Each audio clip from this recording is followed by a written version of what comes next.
على صراط مستقيم تنزيل العزيز الرحيم لتنذر قوما ما أنذر آباؤهم فهم غافلون. لله رب العالمين والعاقبة للمتقين ولا عدوان إلا على الظالمين.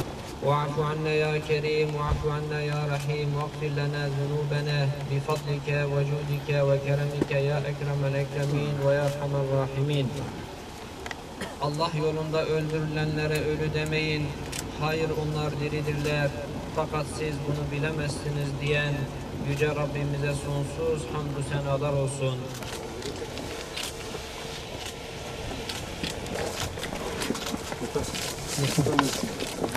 En yaşlı hanım teyze. Hanım teyzenin çocuklarında var mı? Var.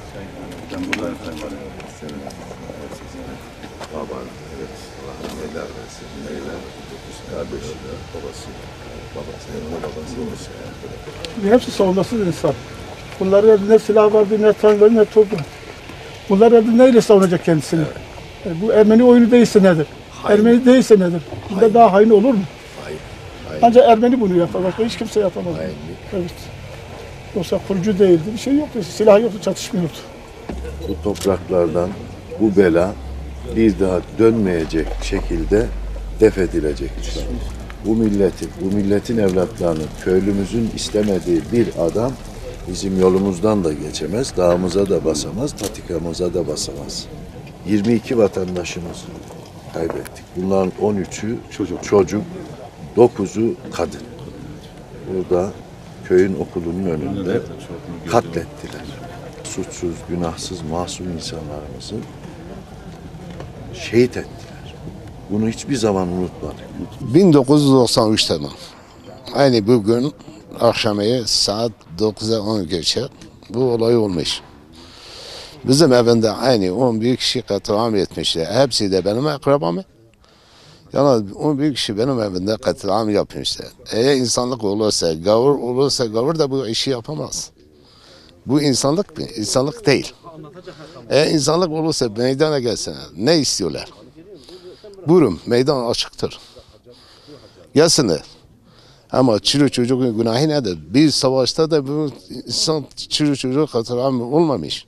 Kaç yaşındaydı? Ya 1 yaşında var, 18, 30, 40 yaşında da var. Belki devletin parmağı da var içinde. Yani hiç devlet eğer Baykan'da buraya kadar 5 dakika, 10 dakika Pamza buraya geliyor. 3,5 saat biz çalışmada kaldım. Kimse gelmedi bizim yardıma. Kimse bize destek vermedi. Demek ki devletin parmağı vardı içinde. Kim derse desin. Tamam, biz biliyorum ötekiler hepsi gavurmayı. Ama devletin parmağı da vardır içinde. Pamzar oluyorsa Baykan'da buraya kadar 15 dakika çıkardı. Gelmedi. 3,5 saat biz olayda kaldı, çalışmada. Hiçbir Allah bize destek gelmedi. Bu olay akşamüstüydü. Saat 9'u çeyrek geçe herhalde. Baktım ki uzakta roket atıldı köye. Tabii biz de mevzilerdeydik. Mevzilerde bayağı müdahale yaptık. Müdahale yaptığınız zaman bizim haberimiz yoktu. Yani benim köye giriş yaptığını haberimiz yoktu. Çoluk çocuğumuzu toplamışlar, biz konuşma yapacağız diye. Getirmişler okulun yanında bütün bu çocukları katlettiler. Ben hayatta bunu unutmam yani.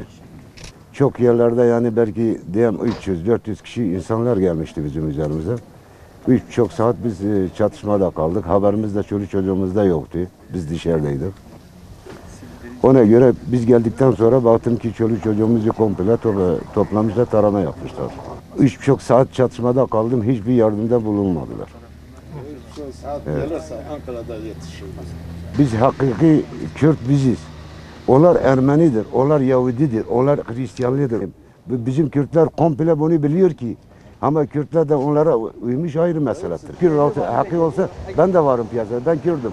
Niye beni katil ettiler? Niye çocuğumu katil ettiler? 1 yaşındaki çocuk hangi ülkede yani böyle olmuş yani? Ben bunu hayatta unutmam yani.